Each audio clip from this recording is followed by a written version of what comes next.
Olá a todos e todas, sejam bem-vindos, sejam bem-vindas ao meu canal. Aqui estamos no Outras Lidas, pegue a sua canequinha, assista comigo, que nós vamos ter aqui um papo hoje muito diferente, né? A respeito de um livro que eu gosto demais, que eu já li várias vezes, está todo rabiscado, enfim, né? Só para contar um pouco, às vezes é a primeira vez que você está aqui, né? Esse é um projeto que eu desenvolvo a partir de leituras, né? Então, ler é o que a gente faz para suportar viver. Então, partindo da frase do Ferreira Goulart, né, que a arte é necessária porque a vida não basta, para mim, ler é o que me faz suportar viver. Às vezes, um momento difícil, até acontecendo alguma coisa, estou chateada, estou aborrecida, estou triste, eu penso assim, podia estar lendo. E aí eu começo a ler alguma coisa e isso vai me animando, né? Eu falo que a leitura é o meu remédio. E uma vez eu vi uma colocação do Humberto Eco. Humberto Eco tinha uma biblioteca imensa, né?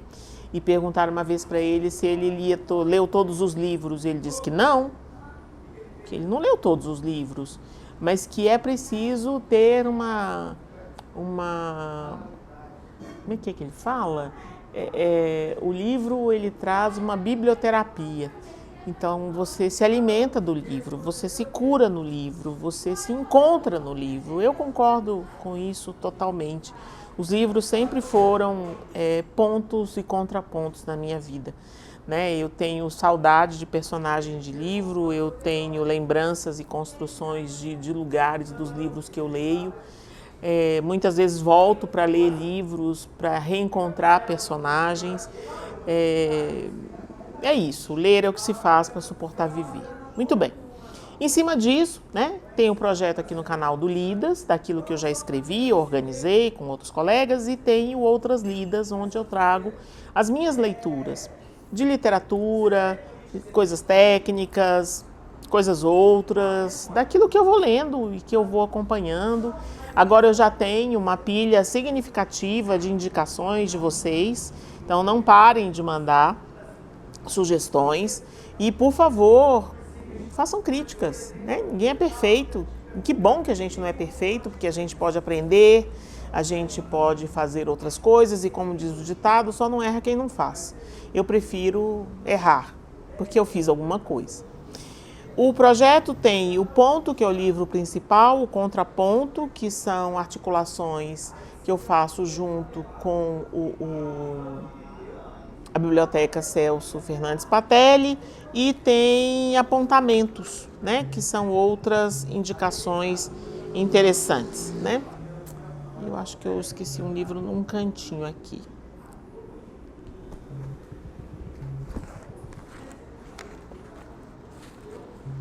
Então vamos lá. Então a gente encontra aqui como ponto, precisamos falar sobre o Kevin.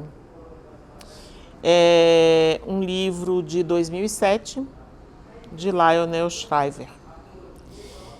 Ela é uma autora diferente, ela é uma autora que traz muitas questões para nós, a partir de um posicionamento muito próprio, muito singular.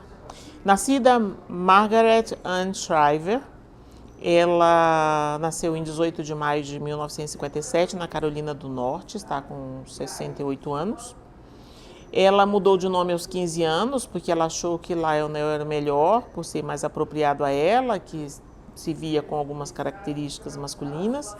Ela é jornalista, escritora e vive em Londres. Ela tem bacharelado em arte, é mestre em belas artes. Ela se coloca como uma pessoa do contra.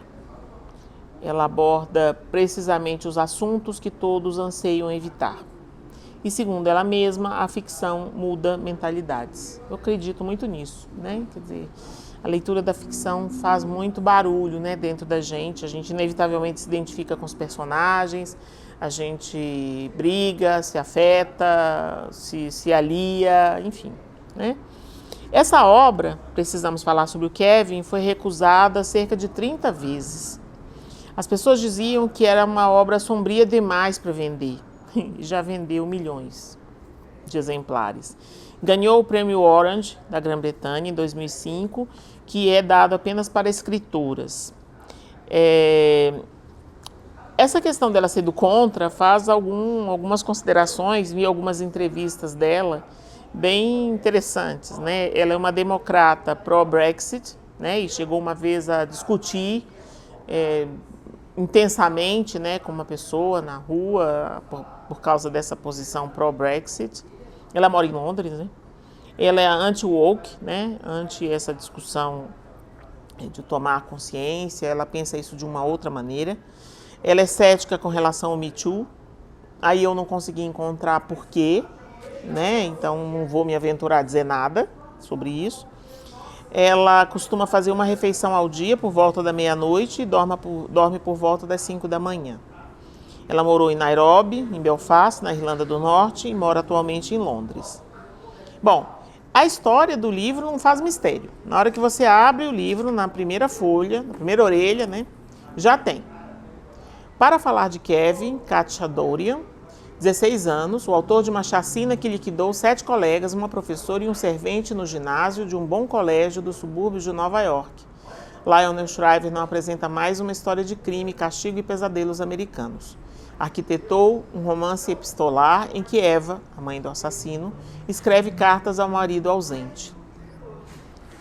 Nelas, ao procurar porquês, constrói uma meditação sobre a maldade e discute um tabu, a ambivalência de certas mulheres diante da maternidade e sua influência e responsabilidade na criação de um pequeno monstro.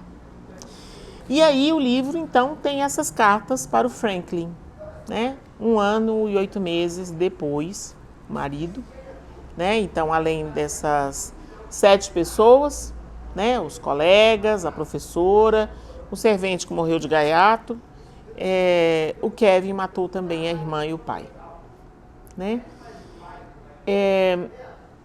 Foi feito um filme desse livro. Eu, particularmente, acho o filme muito menor do que o livro, porque, assim, o filme pesa muito no Kevin, nessa ideia muito atraente do psicopata.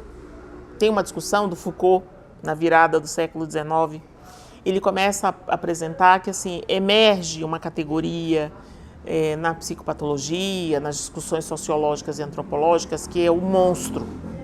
Essa ideia de que tem alguém que é desumano, esse alguém que é anormal, é muito cativante para a gente, ela é muito interessante, porque se ele é, né, anormal, opa, então eu sou normal. Se ele é diferente, opa, eu estou entre iguais. Então dá uma sensação de segurança poder colocar em alguém a nossa imperfeição, a nossa defeituosidade, né? Porque aí não sou eu, é ele que não presta, né? Então isso é muito cativante para o ser humano que tenta se manter no melhor dos mundos, né? Que é o mundo das idealizações.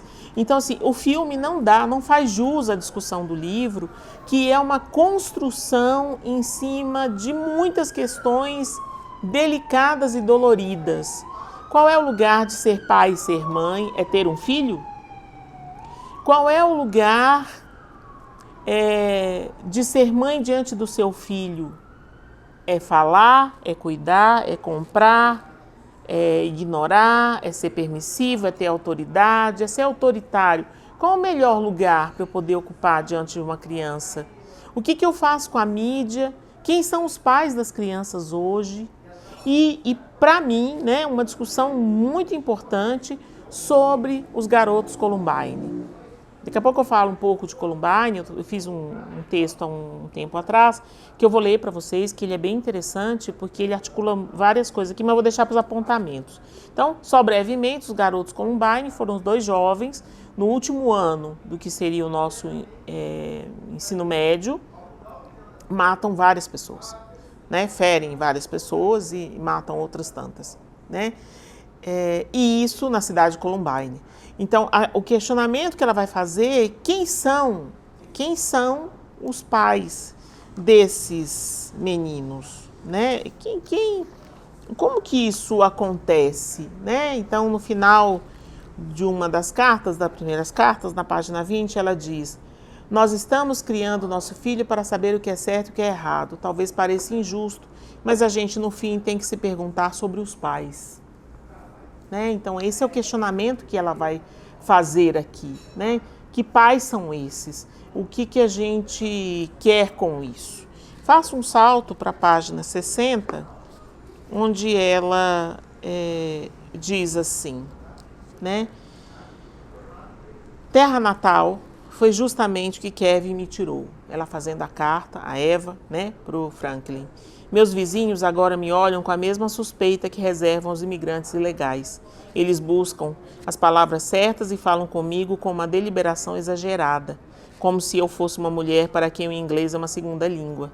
E desde que fui exilada nessa classe rara, mãe de um daqueles garotos Columbine, também tateio em busca das palavras certas, sem muita certeza de como traduzir meus pensamentos extramundo para a linguagem das liquidações de 2 pelo preço de 1 e das multas de trânsito. Kevin me transformou em estrangeira de novo e em meu próprio país. Talvez isso ajude a explicar essas visitas em sábados alternados, porque aí ele vai para a casa de correção e ela vai lá quinzenalmente vê-lo, porque só na casa de correção de Claverack é que eu não preciso traduzir minha gíria estrangeira para o corriqueiro provinciano. É só lá que podemos fazer alusões sem ter de explicá-las, que podemos presumir o entendimento de um passado cultural comum. Então vejam, o livro faz essa crítica, esse apontamento, essas questões, sem responder, que eu acho que é o mais importante. Se vamos fazer questões, vamos dar lugar de fala, então a gente vai perguntar e não vai responder, para que o outro se situe diante daquilo que o implica, né? Então, não dá para fazer ética sem ser implicante, né? E é sendo implicante que a gente é implicado. Então, vejam, isso não aparece no filme. No filme, fica só o espetáculo. Depois a gente também vai falar um pouco sobre isso, né? O espetáculo do monstro. Na página 440, né, ela ainda aponta isso de novo. Eu já li esse livro um tanto de vezes. Andei refletindo sobre o fato de que, para a maioria de nós, há uma barreira sólida e intransponível entre a depravação mais imaginativamente detalhada e sua execução na vida real. É a mesma sólida parede de aço que se interpõe entre uma navalha e meu pulso, mesmo quando estou no mais extremo desconsolo. Então, como foi que Kevin pôde levantar aquela balestra, apontá-la para o externo de Laura, a irmã, e realmente, de verdade, no tempo e no espaço, disparar a flecha? Só posso presumir que ele tenha descoberto o que eu nunca desejo descobrir, que não existe barreira. Que tal como minhas viagens ao exterior, ela era dona de uma agência de turismo e produzia tipo um manual que lembra um pouco o filme Turista Acidental, com William Hurt, né? Que não existe barreira, que tal como minhas viagens ao exterior ou esse plano ridículo com trancas de bicicleta e convites em papel timbrado da escola, o próprio ato de disparar pode ser decomposto numa série de partes integrantes simples. Talvez seja tão pouco milagroso apertar o gatilho de uma balestra ou de um revólver, quanto pegar um copo d'água.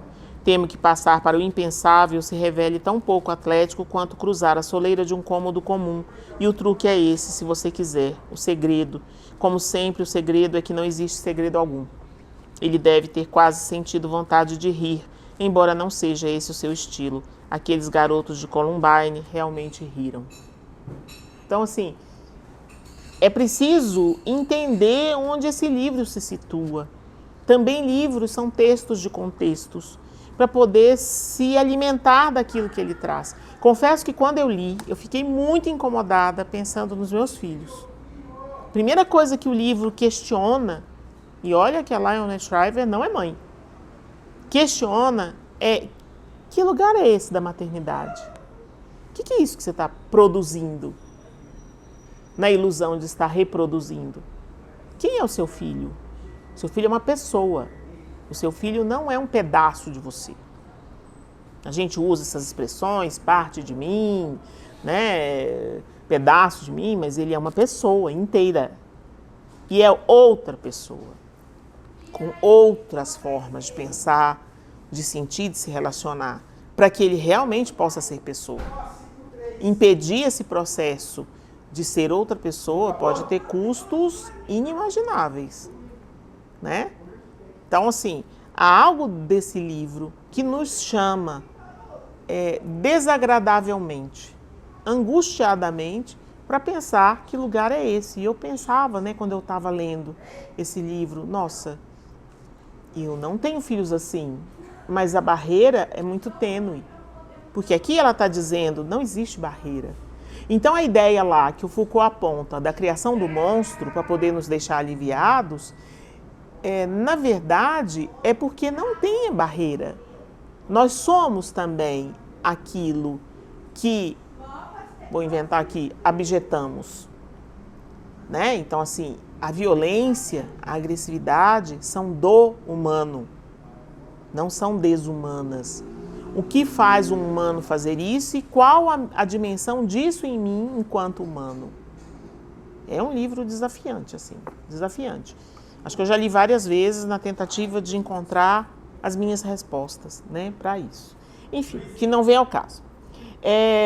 Tem um longo pedaço do livro que é a conversa dela com Franklin, decidindo, né, ter um filho. E aí começa já na página 23, né, uma série de questionamentos, né? Então, assim, decidindo, vamos ter filhos, não vamos ter filhos. O bairro que eles moravam era um bairro que não era tão, assim, chique, né? Quer dizer, criança naquela região estava mais ou menos no mesmo pé que uma coruja malhada e outras espécies ameaçadas de extinção. Era um bairro só de pessoas adultas, né? Chegamos a nos impor um prazo dos 37 anos dela, né? Porque precisariam estar morando numa casa. Começaram a pensar que se fossem pais, talvez seria uma decisão muito importante entre eles, né? E aí voltava, né, nessa questão. O que mais? Onde que aparece isso? Na página 27. Ele pergunta para ela, né? Bom, ela fala, eles recebem uma visita de amigos, né? E que tem filhos, né? Então, animada, né? Dá um tropeço na rua e o Franklin fala, você está de fogo. Ela fala 2 taças, né? E ele fala, em pleno dia. Ela fala, devia ter tomado 3, né? Seus prazeres eram todos racionados, exceto a televisão, e ela gostaria, às vezes, do marido, né? Que ele se soltasse, né? E fosse mais livre. E ela começa, as filhas do Brian, comecei formalmente, vendo as 2, você fica com vontade de ter filhos? Aí ele responde, talvez, quem sabe. Elas são uma gracinha, por outro lado, não sou eu que tenho que botar as pestinhas na cama de novo, quando elas pedem uma bolacha ou coelhinho, 5 milhões de copos d'água. Eu entendi.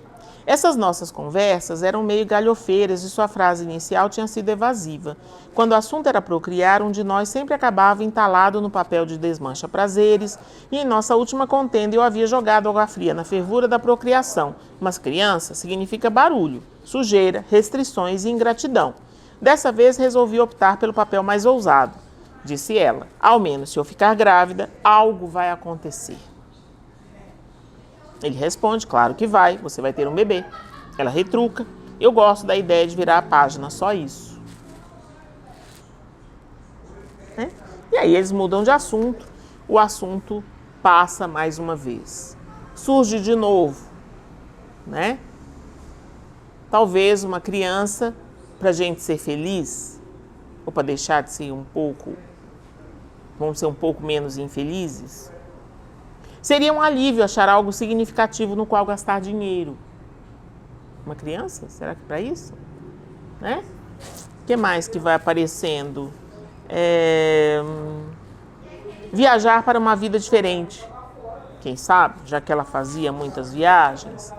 Querer mais alguém para amar. Ter a chance de estar apaixonada.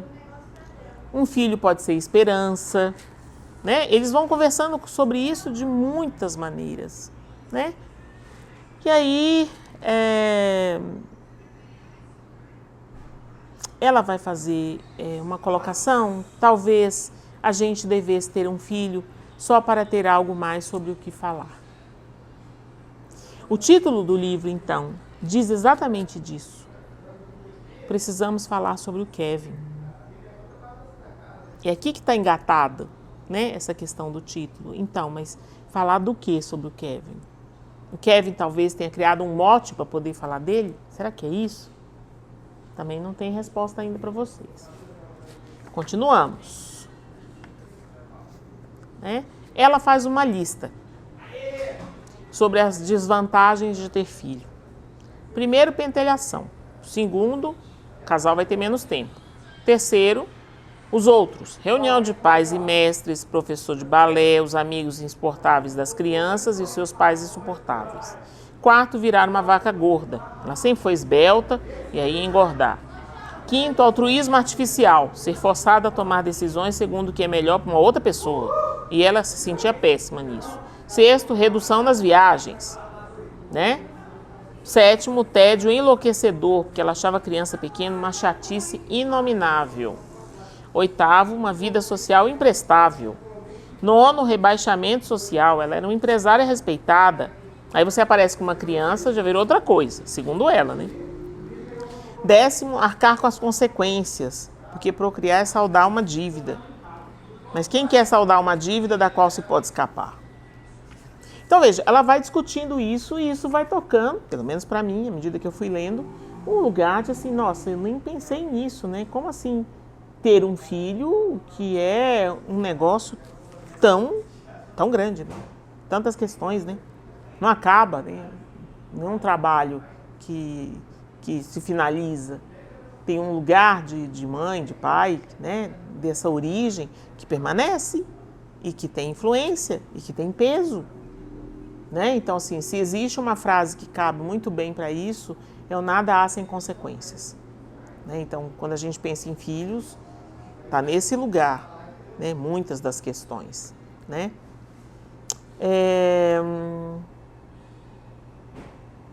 Ela vai fazer algumas menções à mãe dela, que daqui a pouco eu vou falar disso de uma maneira mais precisa, e que na relação dela com a mãe dela, ser viajante foi uma forma de não estar em casa, né? Então, meu receio, diz a Eva, no final de uma das cartas, não era apenas de virar minha mãe, eu temia ser mãe. Mais do que partir nas viagens, eu tinha pavor de ser deixada. Aquelas pequenas mortes da deserção em série, né, das viagens, era um jeito que ela lidava com o fato verdadeiro, né? E aí ela confessa ao Franklin que ela tinha verdadeiro pavor de ter um filho, porque ela via nisso uma intransponibilidade, né? Era um grande desafio. Bom, aí tem um miolo que vai contar um pouco, né, dessa situação de ter um filho, e ela vai fazer uma menção importante que depois no apontamento eu vou costurar melhor, sobre a questão de ser uma mãe de bem, porque ela começa a pensar o que eu como mãe fiz para que isso acontecesse. É interminável minha lista de defeitos como mãe, mas eu sempre segui as regras. Aliás, seguir ao pé da letra a lei não escrita da maternidade foi uma das minhas falhas. Isso veio à tona no julgamento, no processo da vara civil. Fiquei aturdida ao me ver tão decente em letra de forma. Na audiência, Vince Mancini, o advogado de Mary, me acusou de ter ido visitar meu filho tão conscienciosamente durante o julgamento criminal porque eu já previa um processo por negligência dos deveres maternos. O problema com a jurisprudência, claro, é que ela não é capaz de se adaptar às sutilezas. Mancini sacou alguma coisa. Talvez houvesse de fato um elemento de teatro naquelas visitas, mas elas continuaram quando não tinha mais ninguém vigiando, porque se é verdade que estou tentando provar que sou uma boa mãe, estou provando isso de um modo muito lúgubre, diga-se de passagem, só para mim. O próprio Kevin se incomodava com as idas dela, né? Mas enfim, né, ela continuou indo, quinzenalmente. Tem um dado momento que eles conversam a respeito disso. Porque assim, quando o Kevin entra na casa de correção, ele chega com muito alarde, né? O Kevin se coloca como se fosse um sociopata inatingível, até por várias características que daqui a pouco eu menciono, né, da forma como tudo aconteceu. Então ele chega, né, sendo chamado de Kaká, que é Kevin Khatchadorian, né, que é o sobrenome dela, né, e ele vai sendo anunciado como assim, o grande, né? Então ela pergunta para ele uma vez, como é que eles veem você, os outros meninos? E eles fazem alguma crítica pelo que você fez, né? E ele responde, né, de um jeito duro e acabrunhado, né? Tá brincando, cara? Esses porras me adoram, mãezinha. Não tem um maluco aqui que já não tenha pagado uns 50 babacas da própria galerinha com quem eles andam antes do café da manhã. Isso só na cabeça deles, é claro. Eu sou o único com cacife para fazer isso na vida real. Toda vez que Kevin fala em vida real, é com a mesma firmeza excessiva com que os fundamentalistas se referem ao céu ou ao inferno. É como se ele estivesse tentando se convencer de algo. Ela começa a perceber que o Kevin tem esse lugar intransponível, inatingível, mas que isso é uma estratégia de defesa. Só que aos poucos, isso começa a ruir. E ele diz, vou dizer uma coisa, estou cansado pra caralho de contar sempre a mesma porra de história. E aí, depois de 1 ano e meio, para quem é adolescente, Kevin já é notícia de ontem, né?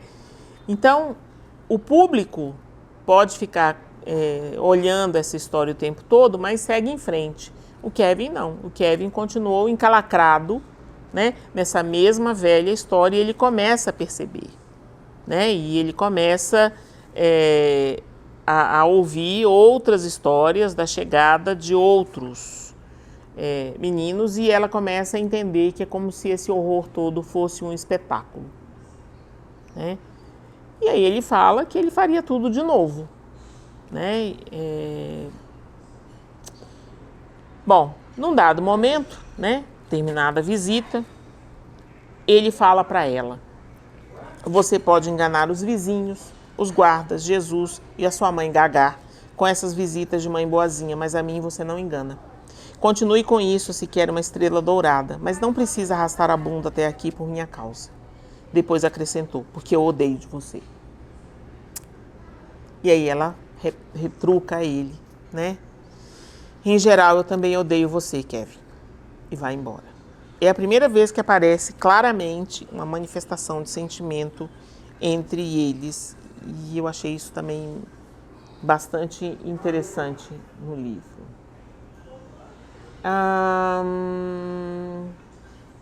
Aí eu salto, né, bem mais para frente, na página 461, em que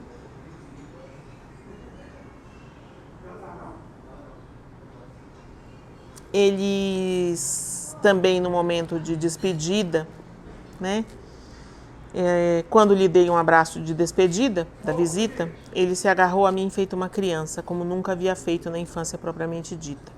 Não tenho muita certeza porque ele resmungou isso para a gola levantada do meu casaco, mas gosto de achar que soluçou um sinto muito. Correndo risco de ter ouvido direito, eu mesma respondi claramente, eu também sinto muito, Kevin. Também sinto muito. Então, assim, o livro faz, e isso eu estou quase na penúltima página do livro, ele faz aquilo que antepenúltima, aquilo que em psicanálise a gente chama de retificação subjetiva. Tem um reposicionamento do Kevin em relação a ele mesmo, tem um reposicionamento da Eva em relação a ela mesma. Então, quando ela indaga ele, né, e aí quero que vocês se lembrem lá daquela frase, né, precisamos ter sobre o que falar, ou precisamos falar sobre alguma coisa. Quando ela pergunta para ele, né, por que você fez isso e não me matou? Por quê? Né, assim, por que você fez isso? E ele fala, você saiu dessa ilesa, não foi sem um arranhão. E ela diz, e por que foi isso afinal? Quando a gente monta um show, não atira na plateia. Quer dizer que me deixar viva foi a melhor vingança? Ele não responde. Então tem algo aí desse encontro de mãe e filho que se solidifica nesse horror dessa situação. E que é preciso ler este livro desse lugar.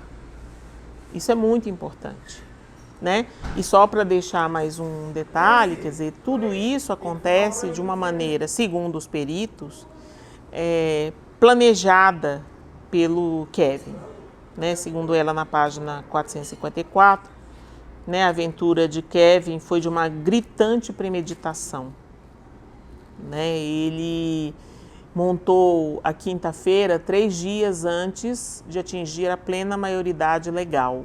Isso não foi uma coincidência. Ele podia ter praticamente 16 na quinta-feira, mas não no sentido jurídico, ele ainda tinha 15. Significa que no estado de Nova York, um conjunto mais brando de normas de condenação seria aplicável, mesmo que jogassem todo o Código Penal em cima dele e o levassem a julgamento como adulto. Kevin com certeza havia pesquisado o fato de que a lei, ao contrário de seu pai, não arredondava os números. Enfim, ele foi condenado na época a 7 anos, né? E estava ali cumprindo esses anos. Bom, deixo o livro para vocês lerem, né? Espero que vocês leiam e espero que vocês fiquem incomodados, né? Incomodadas com a leitura, porque eu acho que se, né? Usando a frase dela, se a ficção muda mentalidades, isso talvez nos ajude a repensar que lugar estamos ocupando, homens, mulheres, pais e mães, diante das crianças, né? E quando eu falo homens, mulheres, pais e mães, não significa que eu estou dizendo que o homem tem que ser pai e mulher tem que ser mãe, tá? Que vocês pensem isso como adultos criando as crianças. Em nome do quê? Adultos criando as crianças como fetiche? Como partícipes, como parceiros de vida, como o quê? Bom, aí lá no Contraponto eu encontrei uma obra, né, que eu tenho também, que é o Reinvenção da Intimidade, Políticas do Sofrimento Cotidiano, da editora Ubu, de 2017, que é do Dunker, né? E são vários ensaios no livro, recomendo a vocês, né, conhecerem esse livro. São ensaios curtos e tem uma parte muito específica que é filhos e pais, né? E nesse pedaço, né, que ele intitulou, tem um determinado ensaio que se chama Arte de Imbecilizar as Crianças. Então, há algo, né, da nossa prática com as crianças, na nossa modernidade, na contemporaneidade, que parece dar pouco lugar para a emergência de um humano viável, né? Viável no sentido de conseguir ser parceiro. Porque, vejam, na relação com a criança, com o adolescente, né, gradativamente essa relação vai se horizontalizando, né? E vai ter algum pareamento. Tem relações de pais e filhos que têm mais ou menos tons amigáveis, né? Quer dizer, alguns falam claramente, né? Meu filho é meu amigo, ou meu pai é meu amigo, minha mãe é minha amiga.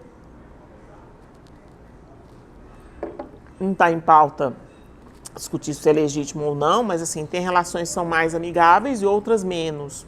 Mas sempre há uma certa tensão entre nós e a nossa origem, né? E isso fica porque a gente recebe do outro uma série de coisas e precisa em algum momento fazer uma barreira, né? Então assim, a gente vai ser investido narcisicamente com aquilo que os pais têm deles mesmos, né? Narcisismo em psicanálise é isso, tem nada a ver com se discute aí narcisista em música sertaneja, nada mesmo a ver, todos somos narcisizados, né? Então alguém tem que apostar que tem alguém ali e não 3 quilos de carne, né? Então inventa nome, histórias, etc. Só que isso é um depósito que tem um retorno às vezes difícil, né? Porque filho é cofrinho que você está fazendo depósito e pode ser que ao final de 20 anos não tenha cofrinho.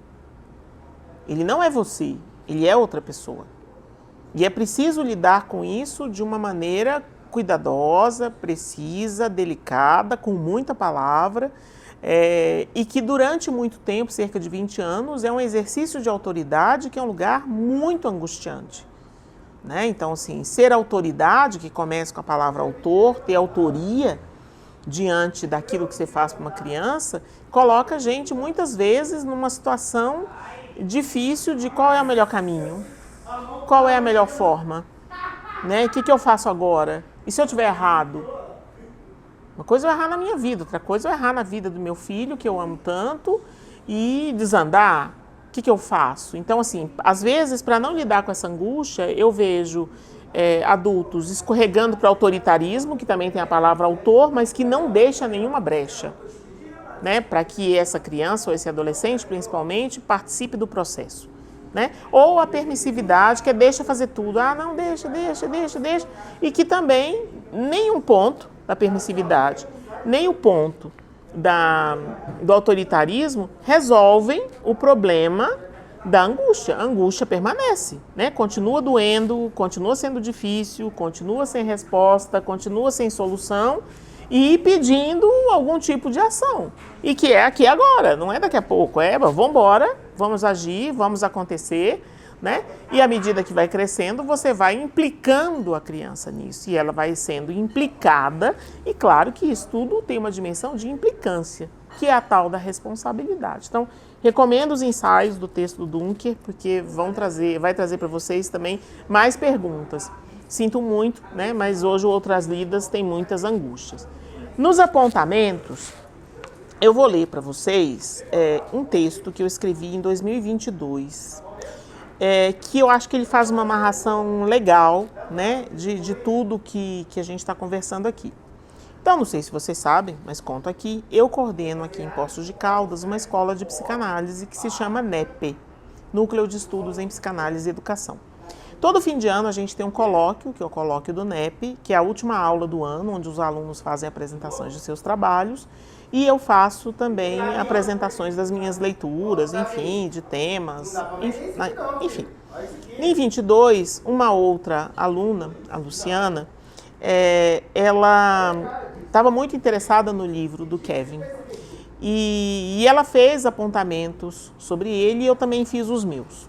Eu chamei o meu texto de As Mães de bem entre aspas, reflexões sobre atiradores de escola, e a obra Precisamos Falar sobre Kevin. Atiradores de escola é um termo que o David Cullen, que escreveu o livro Columbine, que é um dos apontamentos que eu faço, né, criou para entender o que é esse cenário. Começo o texto. Aracruz, 25 de novembro de 2022, 4 mortos, 12 feridos. Cena que não é estranha em outros países e que faz pensar muitas coisas. Dentre elas, seguindo a crítica aguda de Lionel Shriver, em Precisamos Falar sobre Kevin, acerca das famílias desses atiradores de escola. Antes, a questão central. Por que jovens matam seus colegas? Essa modalidade de assassinato, nomeada por David Cullen em 2019 de assassinatos de espetáculo, chama a atenção por compor um cenário de jovens, um ou dois amigos e parceiros de planejamento, que vão ao local onde estudam e matam seus professores, colegas e funcionários, ao final se matam. Esta cena, que faz parte de um conjunto maior dos assassinatos em massa ou mesmo massacres, pode ser relativamente rara, mas não nos Estados Unidos. Como disse um analisante residente na Flórida, após um deles em sua cidade, quando comentei sobre o impacto, e, doutora, isso é sempre. De 291 casos de 1966 a 2012, 90 foram neste país. Isto reforça minhas questões, desde o uso das armas até sobre que família é essa. Passando um rápido pente fino na lista destes massacres, entre 1999 e 2022, encontrei 20 maiores, 14 dos Estados Unidos e 6 de outros países, 2 da Finlândia, 1 da Escócia, 1 da Alemanha, 1 de Montreal, 1 da Argentina, nas Maldivas. Em 12, os atiradores se suicidaram, em 3 foram mortos pela polícia e em 5 foram presos. Dentre os presos, um teve os pais presos também, por serem considerados negligentes em relação à aquisição da munição e das armas pelo jovem. Lendo os comentários das redes sociais, das notícias, diante desses pais presos, veio uma dedução lógica de que há algo que, dos pais, faz reflexo nesses filhos. Como diz Quequinato, filhos são sim sintomas de seus pais.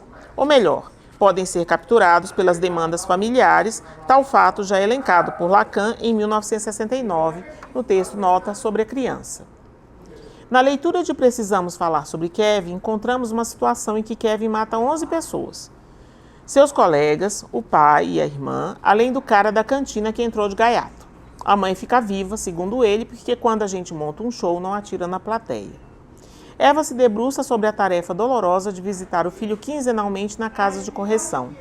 A idade do crime não permitiu que fosse julgado como adulto por pouco, 3 dias antes de completar 16 anos. Teria sido calculado? Eva teve uma mãe difícil, agorafóbica, e curiosamente era dona de uma agência de viagens em que ela ia a cada lugar e criava um manual para outros viajantes. Lembra um pouco o filme Turista Acidental, em que William Hurt cumpre a mesma função para que os americanos não tenham que se haver com surpresas. Neste filme, do William Hurt, o legal seria viajar sem sair de casa, alimentação, dormida, etc. Tudo vai bem no filme até que ele encontra a personagem da Cher, e a gente pode imaginar o que isso causa, um turbilhão inevitável. Vale a pena ver este filme. O de Kevin não recomendo. Fica perdendo tempo no adolescente psicopata. O livro é muito mais que isso. É a crítica aos garotos Columbine, suas causas e denúncias sobre uma sociedade demissionada e irresponsável quanto ao seu papel de parâmetro e transmissão transgeracional. Continuemos. Garotos Columbine é uma expressão para jovens que matam seus colegas em referência a uma situação que aconteceu na escola secundária, a famosa high school, que tanto vemos nos filmes americanos, que se chamava Columbine. Eric Harris, 18 anos, e Dylan Klebold, 17 anos, mataram 12 colegas, um professor e se mataram em seguida. A ideia dos assassinos de escola dessa vez era replicar um massacre anterior de 1995. Em 1995, na cidade de Oklahoma, Timothy McVeigh, de 28 anos, e Terry Lynn Nichols, de 40 anos, 2 supremacistas brancos, explodiram um carro-bomba. Morreram 168 pessoas, mais de 680 ficaram feridas. 324 prédios, num raio de 16 quarteirões, foram danificados, 86 carros foram destruídos e os vidros de 258 prédios se quebraram. Timothy foi executado com pena de morte em 2001 e Terry continua preso. Eric e Dylan, lá em Columbine, não conseguiram repetir o feito, mas cumpriram o espetáculo. Deram nome à categoria deste tipo de assassinato em massa e viraram referência. No livro de David Cullen, as famílias de cada um compunham a típica família americana com jovens candidatos à faculdade. Tudo acontece após a formatura, já combinado o desfecho de suicídio em dupla. E Dylan já estava com o depósito feito para começar o curso de computação em uma universidade. Eva, lá no livro da Lionel Shriver, em dado momento diz que é interminável minha lista de defeitos como mãe, mas sempre segui as regras. Aliás, seguir ao pé da letra a lei não escrita da maternidade foi uma das minhas falhas. Após o acontecido, seu empenho era de ser uma boa mãe. Pensando sua colocação, a lei não escrita da maternidade é de que o filho é da mãe e para cumprir este lugar, a mãe tem que ser necessariamente louca.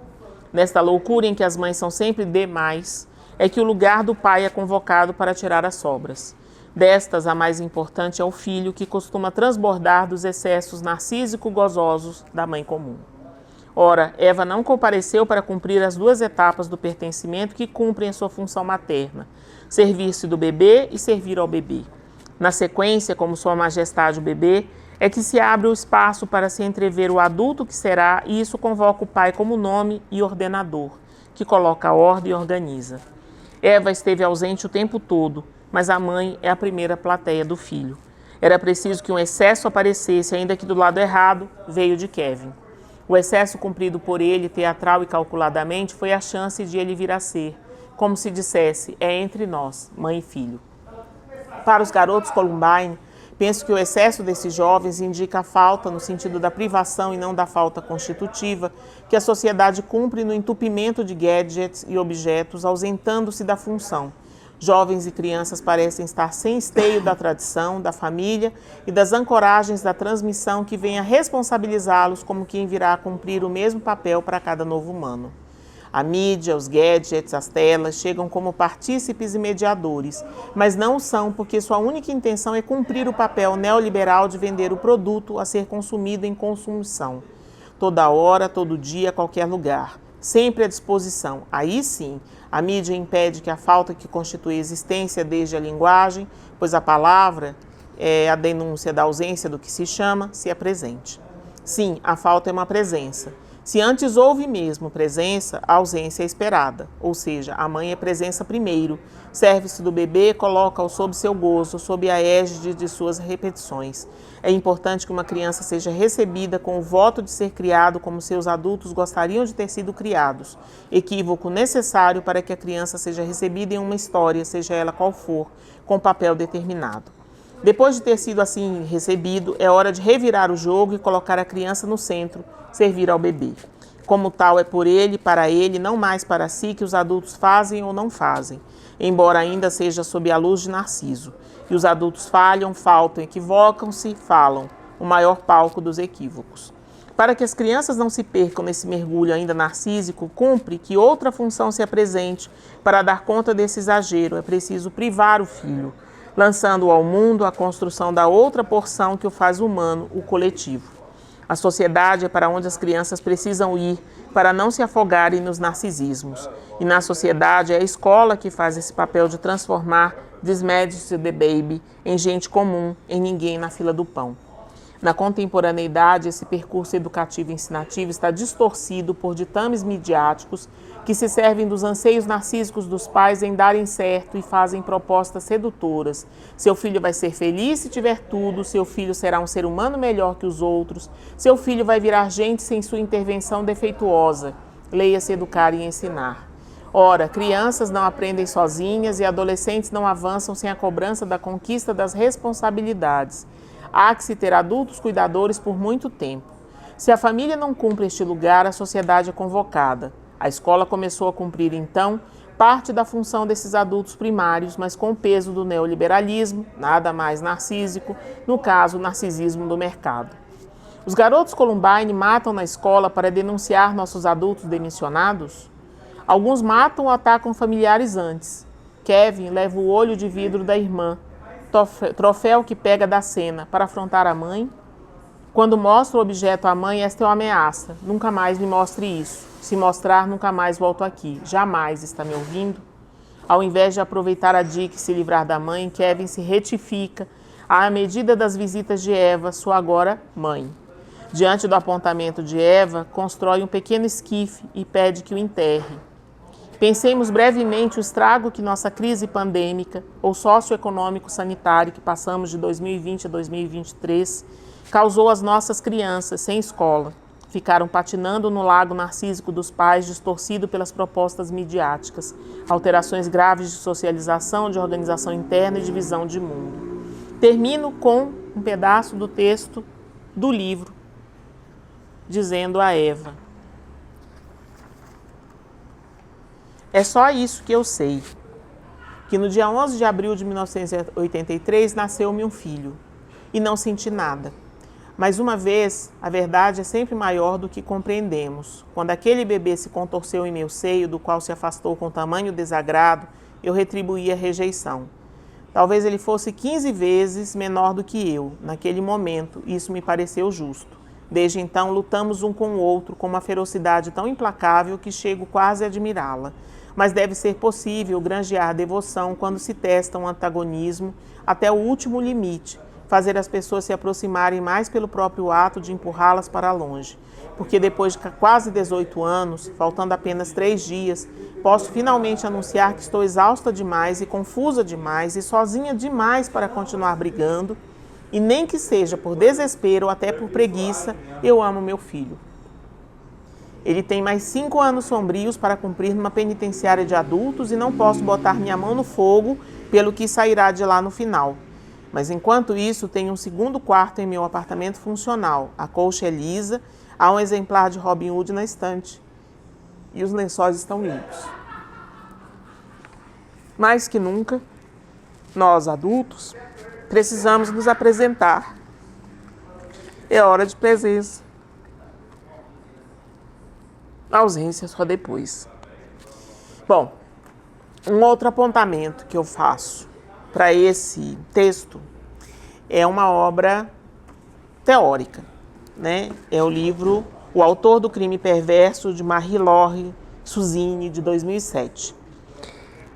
Ela cria esse conceito nas páginas 15 e 16, que diz assim: por que ela escolhe autor de crime perverso e não simplesmente criminoso perverso? Então, diz ela aqui, esse criminoso, ele não é perverso porque seria no sentido comum do termo maléfico, desviante, manipulador, porque manifestaria uma perversidade, uma malignidade de caráter e de comportamento. Ele é criminoso porque sua relação particular, e aqui é um conceito, com o grande outro, que é a função, e antes de mais nada, com o grande outro do encontro sexual, a isso força. Lembrando que sexual em psicanálise não é bem sexo, é tudo que você investe de relação, de interesse, de engajamento, né? Esse que é o lugar do sexual.